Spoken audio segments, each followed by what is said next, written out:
Good evening student. আমি আজকে তোমাদের আরবিআই দ্বারা অর্থনীতিতে অর্থের যোগান নিয়ন্ত্রণের ব্যবস্থাটা নিয়ে আলোচনা করব। The methods of credit control are of two types, one is quantitative method and another is qualitative method. একটা পরিমাণগত আর একটা গুণগত। তাহলে কোয়ান্টিটিভ ক্রেডিট কন্ট্রোলের মধ্যে কী কী থাকে? পরিমাণগত bank rate, open market operation, variable reserve ratio, repo rate, reverse repo rate, marginal standing facility, foreign currency swaps. Variable reserve রেশিওর মধ্যে কী থাকে? সিআরআর এবং এসএলআর, ক্যাশ রিজার্ভ রেশিও এবং statutory liquidity ratio. Qualitative credit control মধ্যে কী থাকে? Regulation of margin requirement, regulation of consumer credit, variable portfolio ceiling, variable capital risk weighted, direct action, moral suasion. তাহলে এই জায়গা থেকে আমরা আলোচনা করব কিভাবে করে আরবিআই। কোয়ান্টিটিভ ক্রেডিট কন্ট্রোল মানে পরিমাণের দিক থেকে, অর্থাৎ to control the volume of money supply quantitatively, to control volume of money supply qualitatively. Quality মানে গুণের দিক থেকে, কোয়ান্টিটি মানে পরিমাণের দিক থেকে। কেন দুটো? না, ইকোনমির এমন অবস্থা হতে পারে যে প্রয়োজন হচ্ছে সমগ্র দেশ থেকে টাকার যোগান কমানো বা সমগ্র দেশে টাকার যোগান বাড়ানো। তাহলে সমগ্র দেশে টাকার যোগান বাড়ানো বা কমানো যদি করতে হয়, তখন আরবিআই ব্যবহার করে কোয়ান্টিটিভ ক্রেডিট কন্ট্রোল। আর যদি এমন হয় ইকোনমির কোনো একটা অংশ থেকে যখন টাকার যোগান কমাতে হবে, তখন অপর একটা অংশে টাকার যোগান বাড়াতে হবে। অর্থাৎ একই সঙ্গে একই ইকোনমিতে একই সময় কোনো ক্ষেত্রে বাড়বে তো কোনো ক্ষেত্র থেকে অর্থের যোগান কমবে, তখন গুণের বিচার করা হয় বলে একে বলা হয় কোয়ালিটিভ বা সিলেক্টিভ বা ডিসক্রিমিনেটিভ। এখান থেকে ব্যাংক রেট, কাকে বলবো ব্যাংক রেট? না, দীর্ঘকালে বাণিজ্যিক ব্যাংক যে সুদের হারে আরবিআইয়ের কাছ থেকে টাকা ধার করে তাকে বলা হয় ব্যাংক রেট। আমরা ব্যাংক রেট নিয়ে অলরেডি একটা ক্লাস আমরা নিয়েছি, ক্লিয়ার? ওপেন মার্কেট অপারেশন কাকে বলবো? না, এটা খোলা বাজারে ক্রয় বিক্রয়।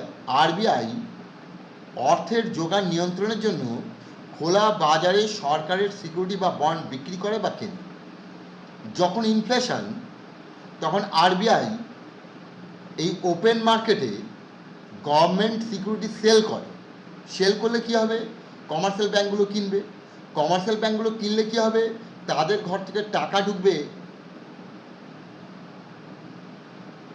আরবিআইয়ের ঘরে। তাহলে কমার্শিয়াল ব্যাংকের হাতে টাকার যোগান কমে যাবে। তাহলে কমার্শিয়াল ব্যাংক আর আমাদের টাকা ধার দিতে পারবে না। ইকোনমিতে অর্থের যোগান কমবে, অর্থের যোগান কমলে চাহিদা কমবে, চাহিদা কমলে দাম কমবে, ইনফ্লেশন কন্ট্রোলে আসবে। আর যখন মন্দা, তখন আরবিআই ওপেন মার্কেট পারচেস করবে। তাহলে কমার্শিয়াল ব্যাংকের কাছ থেকে সিকিউরিটিগুলো কিনবে, তার ফলে কমার্শিয়াল ব্যাংকের ঘরে টাকা ঢুকবে। তাহলে সেই টাকা কমার্শিয়াল ব্যাংক বাজারে লোন দেবে, তাহলে লোকের হাতে টাকা আসবে, চাহিদা বাড়বে, তার ফলে মুন্দা কেটে যাবে। তাই at the time of inflation RBI sell government securities, at the time of deflation RBI purchase government securities. Variable reserve ratio এর আন্ডার আছে সিআরআর এবং এসএলআর। সিআরআর এসএলআর কি?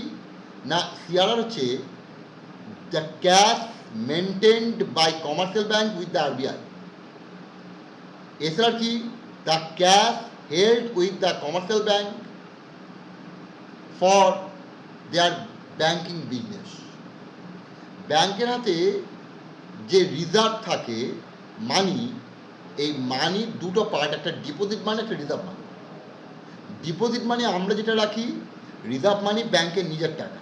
সেটা কি? ব্যাংক নিজের বিজনেস করে, তার ইন্টারেস্ট, তার ডিভিডেন্ড হিসাবে সে লাভ করে, তার আয়। সরকার যেহেতু মালিক, সরকার একটা ইনভেস্ট করে তার ক্যাপিটাল ফান্ডে। আর আরবিআইয়ের ঘরে কমার্শিয়াল ব্যাংকের যে টাকা বিজনেস করে জমা রাখে, সেই টাকা থেকে আবার আরবিআই তাদের রান করার জন্য টাকা দেয়। এই টাকাটাও হচ্ছে তার রিজার্ভ। এই রিজার্ভ মানির দুটো অংশ। আরবিআই রিজার্ভ মানিকে বলে যে একটা অংশ তুমি নিজের হাতে রাখো বিজনেসের জন্য, কিন্তু একটা অংশ নগদে আমার কাছে রাখো। আরবিআইয়ের ঘরে যেটা নগদে রাখতে হয় তাকে বলা হয় রিকোয়ার্ড রিজার্ভ। ধরা যাক ব্যাংকের হাতে টোটাল রিজার্ভ 100 টাকা, আরবিআই কমার্শিয়াল ব্যাংকে বলো তুমি আমার ঘরে রাখো 10 টাকা, তাহলে 10 টাকা রাখার পর কমার্শিয়াল ব্যাংকের হাতে পড়ে রইল 90, তার মানে কি total reserve 100 minus required reserve 10, যেটা পড়ে রইলো সেটা এক্সেস রিজার্ভ, এর অপর নাম হচ্ছে এনডিটিএল। এক্সেস রিজার্ভটা কমার্শিয়াল ব্যাংক কী করে, হঠাৎ করে কেউ তো আর জমানো টাকা চাইতে গেল, কারোর টাকা ম্যাচিউর হয়ে গেছে, তাহলে ম্যাচিউর হলে তাকে চাই দিতে হবে, তাই এই যে ম্যাচিউর যেটা হয়ে গেছে সেটা টাইম লায়াবিলিটিস, যেটা চাওয়া মাত্র দিতে হচ্ছে সেটা ডিমান্ড লায়াবিলিটিস, তাই এর অপর নাম হলো এনডিটিএল। তাহলে এই যে 10 টাকা আরবিআই ঘরে রাখলো, তার টোটাল রিজার্ভ 100, তাহলে 10 হচ্ছে 100-র একটা ভাগ, 10/100, তাহলে 10টা কি রিকর্ড রিজার্ভ, 100টা কি টোটাল রিজার্ভ, তাহলে রেশিওটা কিসের, required reserve to total reserve, এর নাম হলো CRR, cash reserve ratio. At the time of inflation RBI increase CRR, কী করে না, RBI at the time of inflation RBI বললো কমার্শিয়াল ব্যাংক তুমি আমার ঘরে 20 টাকা রাখো, যেই 20 টাকা রাখলো তাহলে ব্যাংকের হাতে পড়ে হলো 80, তার মানে তার হাতে এক্সেস রিজার্ভ 80, মানে সে কম টাকা ইকোনমিতে ঢোকাতে পারবে। তাহলে এখানে কী হলো, আর বেড়ে গেল 20, তাহলে 20-100, তাহলে 20-100, তাহলে আর বেড়ে যাওয়া মানে সিআরআর বেড়ে যাওয়া। At the time of inflation deflation উল্টোটা হবে। এসআরআর কোনটা, excess reserve by total reserve 90/100, excess রিজার্ভটাকে আমরা বলি এনডিটিএল, তাহলে এনডিটিএল বাই 100, ক্লিয়ার। এটাকে বলা হচ্ছে এসএলআর। এইটা ব্যাংক রাখে তার নিজের বিজনেস চালানো, তার নিজের সুরক্ষার প্রয়োজন। রেপো রেট, স্বল্পকালে কমার্শিয়াল ব্যাংক আরবিআইয়ের কাছ থেকে যে রেটে সুদের হারে টাকা ধার করে, তাহলে ধার করতে গেলে কোনো কিছু জমা রাখতে হবে। এই ক্ষেত্রে কী দেওয়া হয়, ট্রেজারি বিল, ট্রেজারি বিল স্বল্পকালীন। তাহলে ব্যাংক রেটের সঙ্গে রেপো রেটের পার্থক্য কী, দুটোর মধ্যে সিমিলারিটিস কী, দুটোতেই কমার্শিয়াল ব্যাংক টাকা ধার করে। ব্যাংক রেটে টাকা ধার করছে এটা এইখান থেকে আরবিআইয়ের কাছ থেকে, এখানেও টাকা ধার করছে আরবিআইয়ের কাছ থেকে, কিন্তু পার্থক্য কী না, bank rate long term, repo rate short term. Bank রেটের ডিসকাউন্ট করা হয় কমার্শিয়াল বিল, রেপো রেটের ডিসকাউন্ট করা হয় treasury bill. Bank rate one way, only bank rate, এখানে repo rate two way, repo rate এবং রিভার্স রেপো রেট। তাহলে এই পার্থক্য হচ্ছে ব্যাংক রেট এবং রেপো রেটের মধ্যে, clear. Repo rate at the time of inflation RBI increase repo rate, at the time of deflation RBI decrease repo rate. Reverse repo rate, তাহলে এইটা কি না, আরবিআই যে সুদের হারে টাকা ধার করে কমার্শিয়াল ব্যাংকের কাছ থেকে তাকে বলে রিভার্স রেপো রেট। তার মানে কমার্শিয়াল ব্যাংক যদি তার টাকা আরবিআইয়ের ঘরে গচ্ছিত রাখে, মানে সেভিংস করে, তার বিনিময়ে যে সুদটা পায়, এটা হচ্ছে রিভার্স রেপো রেট। এই রিভার্স রেপো রেট বাড়ালেও টাকার যোগান ইকোনমিতে কমে যায়। কীভাবে হয় এটা আমি আলাদা ক্লাসে আবার আলোচনা করে দেবো, আলাদা ক্লাস নিয়ে। Marginal standing facility rate, marginal standing facility রেটটা কি, 2011 সালে আরবিআই একটা স্পেশাল উইন্ডোর ব্যবস্থা করে, যে ব্যাংকগুলো যদি হঠাৎ করে একদিনের জন্য তার কাছে নগদের অভাব দেখা দেয়, তাহলে সেই একদিনের জন্য আরবিআই তাকে নগদ প্রোভাইড করবে।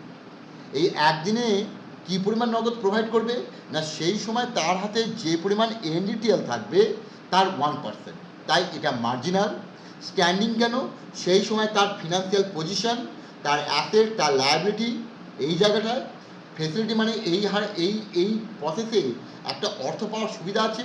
রেট, এর হারটা কত না, এর রেট সুদের হারটা দেওয়া হয় সেই সময় কারেন্ট রেপো রেট যত, তার সঙ্গে 1% যুক্ত হয়, তাই একে বলা হয় মার্জিনাল স্ট্যান্ডিং ফেসিলিটি রেট।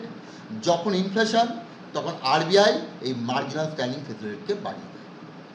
2012 সাল থেকে এমএসএফ এবং ব্যাংক রেটের মধ্যে লিঙ্ক আপ করা হয়েছে, তাই এমএসএফ রেট যা হয় ব্যাংক রেটও তাই হয়। তাহলে এমএসএফ রেট মানে কি, repo rate plus 1%, current repo rate plus 1%, bank rate মানে কি, কারেন্ট রেপো রেট প্লাস 1%। আবার রিভার্স রেপো রেট মানে কি, রেপো রেট মাইনাস 1%। তাই রেপো রেট জানলে আমি ব্যাংক রেট জানবো, আমি মার্জিনাল স্ট্যান্ডিং ফেসিলিটি রেট জানবো, আমি রিভার্স রেপো রেট জানবো। তাই একে বলা হয়, রেপো রেটকে বলা হয় অ্যাঙ্কর রেট, ঠিক আছে। এরপর আসছে কোয়ালিটি ক্রেডিট কন্ট্রোল। কী কী আছে, রেগুলেশন অফ মার্জিন রিকোয়ারমেন্ট। এই রেগুলেশন অফ মার্জিন রিকোয়ারমেন্টটা কি না, এটা হচ্ছে যে যখন কোনো পার্সন পার্সোনাল লোন নেয় বা কনজিউমার লোন নেয়, তখন তাকে লোন অ্যাকাউন্ট খুলতে হয় এবং ব্যাংকের গাইডলাইন অনুযায়ী তাকে একটা মিনিমাম টাকা জমা রাখতে হয়। এই যে মিনিমাম যে অ্যামাউন্টটা জমা রাখতে হয়, যতদিন না লোন পরিশোধ হবে ততদিন টাকাটা সে তুলতে পারবে না। তাই একে বলা হয় মার্জিন রিকোয়ারমেন্ট। তাহলে ইনফ্লেশনের সময় মার্জিন রিকোয়ারমেন্ট বাড়ানো হবে, ডিফ্লেশনের সময় কমানো হবে। রেগুলেশন অফ কনজিউমার ক্রেডিট, এই কনজিউমার ক্রেডিট কীভাবে রেগুলেট করা হয়? দুরকমভাবে, একটা ডাউন ক্যাশ পেমেন্ট আর একটা হচ্ছে নাম্বার অফ ইএমআই চেঞ্জ। যখন ইনফ্লেশন, তখন কনজিউমার ঋণ নিলে তাকে বলা হয় যে তোমাকে ডাউন ক্যাশ পেমেন্ট করতে হবে 50%, 60%, 70%, যেটা তার পক্ষে করা সম্ভব হয় না, তাই সে লোন চায় না, টাকার যোগান কমে যায়। আর একটা কি, লোন নিলে শোধ করার জন্য যে ইকুইটেড মান্থলি ইনস্টলমেন্টের ব্যবস্থা, সেটা আগে হয়তো ছিল 10টা বা 12টা ইনস্টলমেন্ট দেওয়া যেত, সেটা কমিয়ে করা হলো 5টা বা 6টা। তার ফলে যে লোন নিচ্ছে, এই লোন যিনি নিচ্ছেন তার উপর চাপ পড়ে যায় যে অনেক বেশি অ্যামাউন্টের টাকা তাকে দিতে হবে তাড়াতাড়ি শোধের জন্য, পারবে না, তাই সে লোন নেয় না, টাকার যোগান কমে যায়। ভ্যারিয়েবল পোর্টফোলিও সিলিং, এইটা হচ্ছে স্পেসিফিক ক্ষেত্রগুলোতে কত ইনভেস্টমেন্ট হবে সেইটা আরবিআই ঠিক করে দেয়, গাইড করে দেয়, তার ফলে এখানেও কন্ট্রোল করা হয় পোর্টফোলিও সিলিং মেনটেন করে। আর capital risk weighted asset ratio, এটা বেসেল নর্মস অনুযায়ী যে ব্যাঙ্কগুলো যে লোন দেয়, এই লোনের একটা পার্সেন্টেজ তার কাছে একটা রিস্ক থাকে, এই রিস্কের রকম ফের পার্সন অনুযায়ী। ধরা যাক কোনো একজন চাকরিজীবী যদি লোন করে বাড়ি করার জন্য, আর একজন বিজনেসম্যান যদি লোন করে, দুজনের লোনের একটা রিস্ক ফ্যাক্টর আলাদা আলাদা। কারণ যেহেতু সে সরকারি চাকরি করে, তাহলে তার মাইনে আছে ফিক্সড মান্থলি, তার প্রভিডেন্ট ফান্ড আছে, তার গ্র্যাচুইটি আছে, তাহলে আমি টাকাটা মোটামুটি কভার করার একটা চান্স রয়েছে যদি না তার চাকরি যায় কোনো কারণে। আর দ্বিতীয় ব্যাপার হচ্ছে, আমি যদি বিজনেসম্যান হই, তাহলে আমার বিজনেস ভীষণ রকমের ঝুঁকিপূর্ণ, যে কোনো সময় আমার বিজনেস ডুবেও যেতে পারে, তাহলে সেই ক্ষেত্রে আমার লোনটাও হাই রিস্ক হয়ে যেতে পারে। তাই রিস্ক যে অ্যাসেটটা, অর্থাৎ ব্যাংক যে লোনটা দেয় সেটা ব্যাংকের অ্যাসেটের সঙ্গে যে রিস্ক জড়িয়ে আছে, এই রিস্কটা তার টোটাল রিজার্ভের যতটা পার্ট, সেখান থেকে একটা অংশ সে সরিয়ে রাখে, যদি লস হয়ে যায় যাতে কম্পেনসেট করা যায়। তাই একে বলা হয় capital risk weighted asset ratio. এইটার ওপর আমি একটা আলাদা ক্লাস নিয়ে নেব। ডাইরেক্ট অ্যাকশন, ব্যাঙ্কগুলোকে বলে তুমি যখন লোন দেবে, একটা লার্জ অ্যামাউন্টের লোন দেবে, তখন তুমি এই লোনের প্রস্তাব যেটা এসছে লোন চাওয়ার জন্য, সেইটা আমাকে দেখাবে, আমি স্ক্রুটিনি করব। আরবিআই এরকম ডাইরেক্ট অ্যাকশন নেয় ব্যাঙ্কগুলোর লোনের পলিসির ওপর।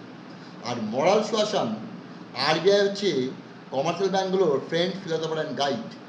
তাই ফ্রেন্ড, ফিলোসফার অ্যান্ড গাইড হওয়ার জন্য এথিক্যালি আরবিআই নির্দেশ মেনে চলে কমার্শিয়াল ব্যাঙ্ক।